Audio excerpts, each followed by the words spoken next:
আবারও লড়াইয়ে পাকিস্তান ও আফগানিস্তান। পাকিস্তানের সেনাবাহিনী ও তালেবান যোদ্ধাদের মধ্যে ব্যাপক গোলাগুলি চলছে। এর আগে চলতি সপ্তাহে আফগানিস্তানের রাজধানী কাবুলে পাকিস্তানের বিমান হামলার ঘটনায় দুই দেশের মধ্যে উত্তেজনা বাড়ে।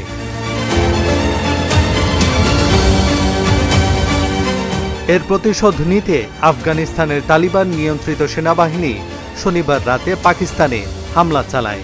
11 অক্টোবর গভীর রাতে আফগানিস্তানের 201তম খালিদ বিন ওয়ালিদ আর্মি কর্পস নাঙ্গারহার এবং কুনার প্রদেশে ডুরান্ট লাইনের কাছে পাকিস্তানি সামরিক পোস্টগুলোতে আক্রমণ চালায়। এতে নিহত হয় 15 পাকিস্তানি সেনা সদস্য।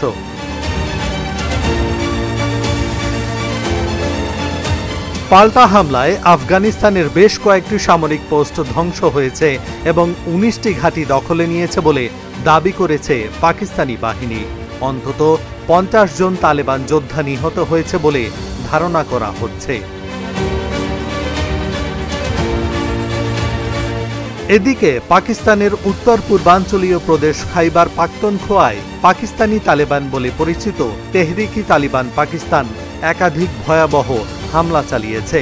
শুক্রবার এবং শনিবার ভোরের এসব হামলায় 3 বেসামরিক নাগরিক সহ মোট 23 জন নিহত হয়েছেন, যাদের মধ্যে 18 জন প্যারামিলিটারি ও পুলিশ সদস্য।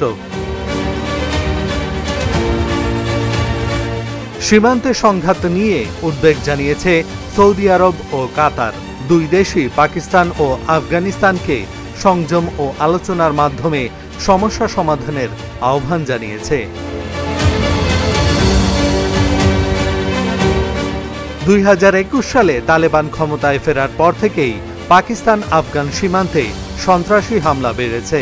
ইসলামাবাদ জানিয়েছে আফগান ভূখণ্ডে তেহরিকি তালেবান পাকিস্তান ও আইএস জঙ্গিদের নিরাপদ আশ্রয় দেওয়া হচ্ছে। টিটিপির এই প্রতিশোধমূলক হামলা ও পাকিস্তান আফগানিস্তান সীমান্তে চলমান উত্তেজনা এই অঞ্চলের স্থিতিশীলতার জন্য বড় হুমকি সৃষ্টি করেছে।